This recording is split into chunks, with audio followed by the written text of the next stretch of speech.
first day, and it's hot and hard work, and I'm tired and hot.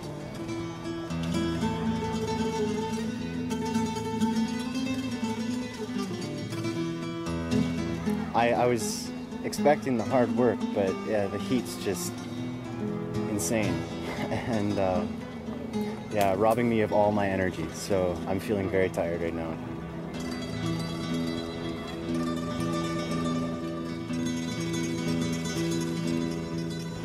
I was expecting very hard work, and it's very hard.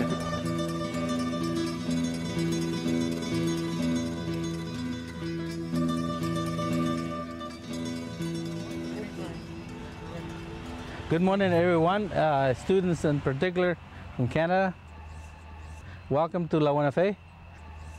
We want to welcome you to this area and to let you know a little bit about what PR does in the communities that you're going to be visiting and where you're going to be working. You form an intricate part of our program. PRR is our host in Honduras. PRR stands for Program of Rural Reconstruction. They're a longtime partner with World Accord, and like their name suggests, they're focused on rural poverty. They believe that local participation is the key to turning things around for the people. Building a school is just a very minute part of what PRR does. We hope that they see the broader picture of what a program like this does in the community. Improving their homes, improving their health, improving the water system, improving the organization and the education. I want you to be careful with the sun. We're just entering our summer season here, you know, and don't let Al overwork you. Groups of Canadians have come to Honduras in this area, and we have built 10 primary schools and kinders, what we refer to as kindergarten in Canada. And so over the past year, we have built 6 kinders. At the present time, we have 3 under construction. There's a reason that we do kinders, and it's a gender issue. You see, in the villages, it's the girls that get pulled out of school to care for the younger siblings. And the parents have to go to the mountains to plant when they have to make their living. If the younger children are in kindergarten, the girls get to go to school longer. If there's going to be equity, it's going to come from having the opportunity to attend school for the girls. And that's critical.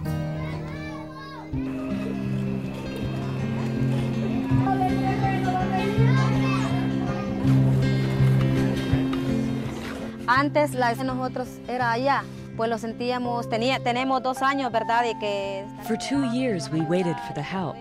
Then PRR told us they were going to come to build a school and that all of the community was to help out. The community was happy and ready to help when they arrived.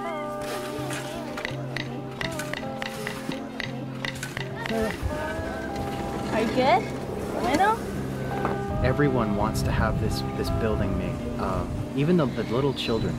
There were little 5 or 6-year-olds running around with, helping us carry blocks and, move things around, and they were, always there.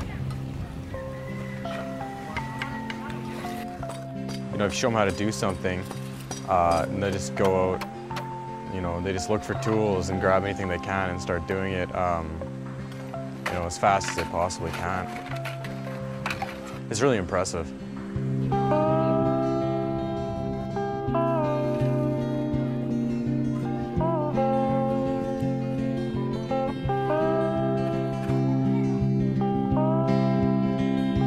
The community had to do several things to be ready for the school.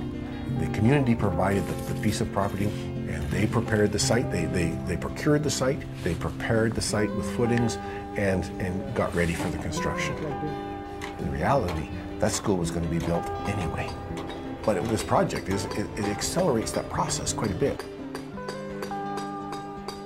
I want each one of these students to go home to Canada feeling that they have been part of building a school But what I really want them to do is to experience that kind of community life that we have in these villages down here. Things have moved a very long way.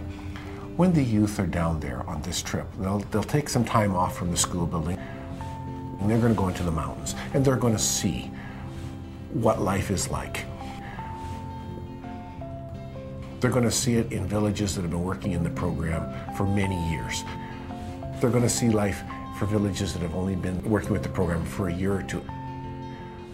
And they're going to go to villages where there's nothing happening. So when the youth go in, they're going to see the poverty. And when they visit the Copan ruins, they're going to see what once was.